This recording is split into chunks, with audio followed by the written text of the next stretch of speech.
So friends, मान लेते हैं कि इनिशियल प्राइस जो है आपका वो 100 रुपीज़ है। फर्स्ट X% का डिस्काउंट आप देते हैं और फिर जो डिस्काउंट देने के बाद जो आपका कॉस्ट आया उसमें से फिर Y% का डिस्काउंट आप और दे देते हैं। तो ये 2 डिस्काउंट देने के बाद फाइनली डिस्काउंट आपने कितना दिया है ये हमको फाइंड आउट करना है। तो देखिए, इनिशियल प्राइस कितना, 100 रुपीज़। तो फर्स्ट डिस्काउंट ये कितना होगा, 100 रुपीज़ का X%, यानी 100/X, इसको 100 से मल्टीप्लाई कर देंगे तो ये हो जाएगा आपका X रुपीज़ जो है आपका फर्स्ट डिस्काउंट आ गया। फर्स्ट डिस्काउंट अगर ये है तो फर्स्ट आपकी जो कॉस्ट हुई, फर्स्ट कॉस्ट क्यों कह रहा हूँ, क्योंकि 2 बार डिस्काउंट दिया गया है। तो ये आपकी इनिशियल प्राइस है, ये आपका डिस्काउंट है। तो फर्स्ट कॉस्ट जो आपकी हुई वो इस इनिशियल प्राइस में से इतना डिस्काउंट निकाल देंगे आप तो कॉस्ट आपको निकल जाएगी। तो 100 माइनस X, ये आपकी है फर्स्ट कॉस्ट।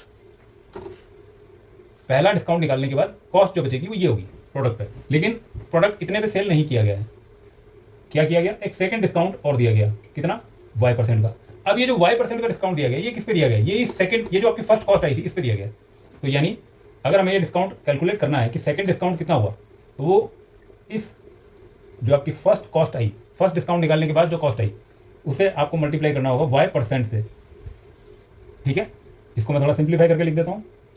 Y/100 को 100 से मल्टीप्लाई किया तो Y, और Y/100 को -X से मल्टीप्लाई किया तो -X multiply by Y divided by 100।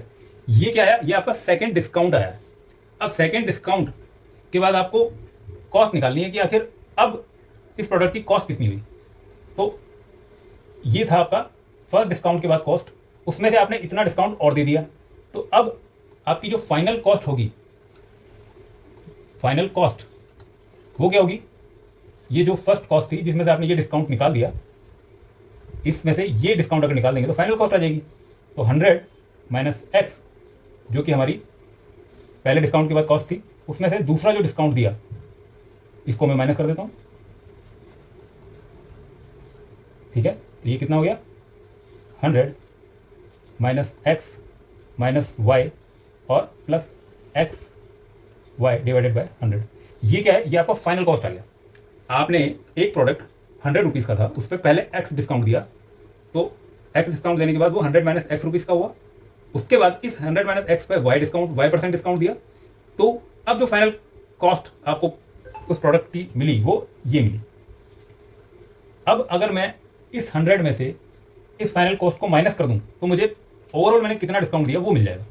तो मेरा जो फाइनल या ओवरऑल डिस्काउंट जो यहाँ पे मेरे से क्वेश्चन में पूछा गया है वो निकालना है। तो मुझे इस इनिशियल कॉस्ट में से ये फाइनल जो डिस्काउंट के बाद मेरी कॉस्ट आई उसको माइनस करना होगा। तो मैं इसमें से ये माइनस कर देता हूँ, 100 minus X minus Y plus X minus Y by 100। तो अब इसको मैं सिंप्लीफाई कर देता हूँ, 100 ऐसा ही, और ये माइनस से अंदर मल्टीप्लाई कर देता हूँ तो minus 100 plus X plus Y minus X Y by 100। 100 से 100 कैंसिल, तो अभी क्या बचा, X plus Y minus XY by 100%। अगर आप 100 रुपीज़ की कोई आइटम है उस पर X और Y दो सक्सेसिव डिस्काउंट देते हैं तो जो फाइनल डिस्काउंट आपने दिया वो X plus Y minus X multiply by Y into 100%, इतना डिस्काउंट ओवरऑल आपने दे दिया।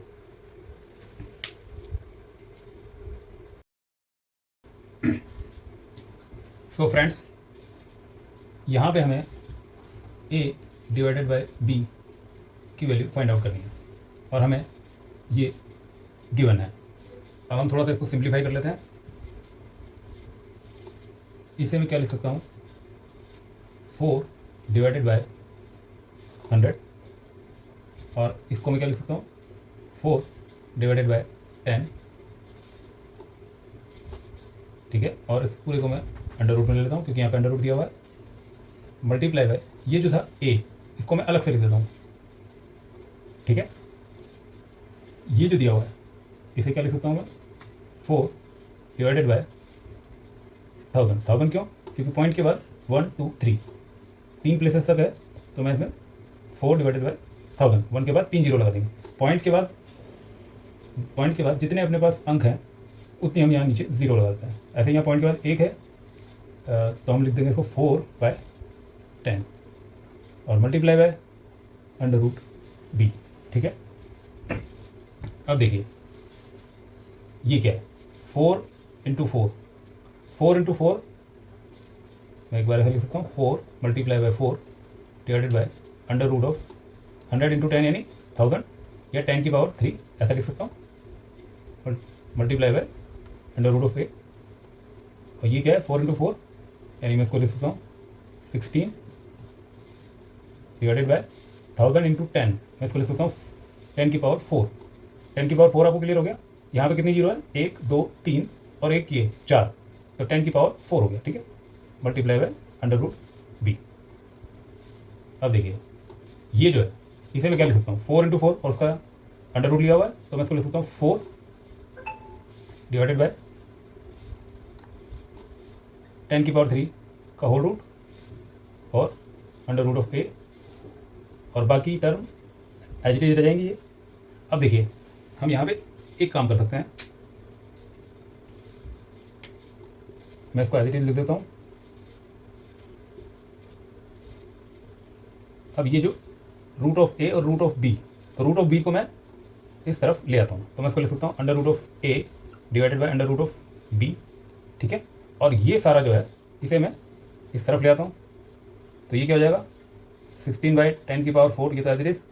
और ये चीज़ जब इधर जाएगी तो ये 10 की पावर 3 ऊपर और 4 नीचे, रिवर्स हो जाएगा, और 10 की पावर 3 पे है अंडर रूट।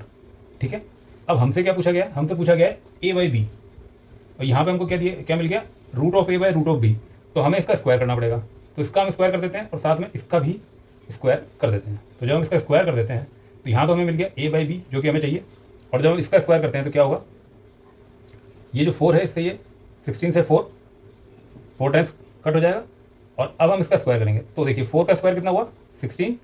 ठीक है, और रूट ऑफ 10 पावर 3 इसका स्क्वायर क्या हुआ 10 की पावर 3, और नीचे क्या है 10 की पावर 4, इसका स्क्वायर करेंगे ए की पावर m का अगर स्क्वायर करते हैं तो क्या होगा ए की पावर 2m। तो अगर मैं इसका स्क्वायर करूँगा तो ये हो जाएगा 10 की पावर 8।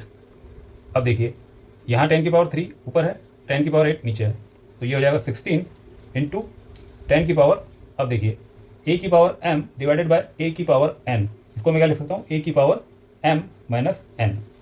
तो मैं इसको लिख सकता हूँ 10 की पावर 3 माइनस 8, तो 10 की पावर 3 माइनस 8 मीन्स 16 इंटू 10 की पावर माइनस 5, तो ये हमारा आंसर हो जाएगा।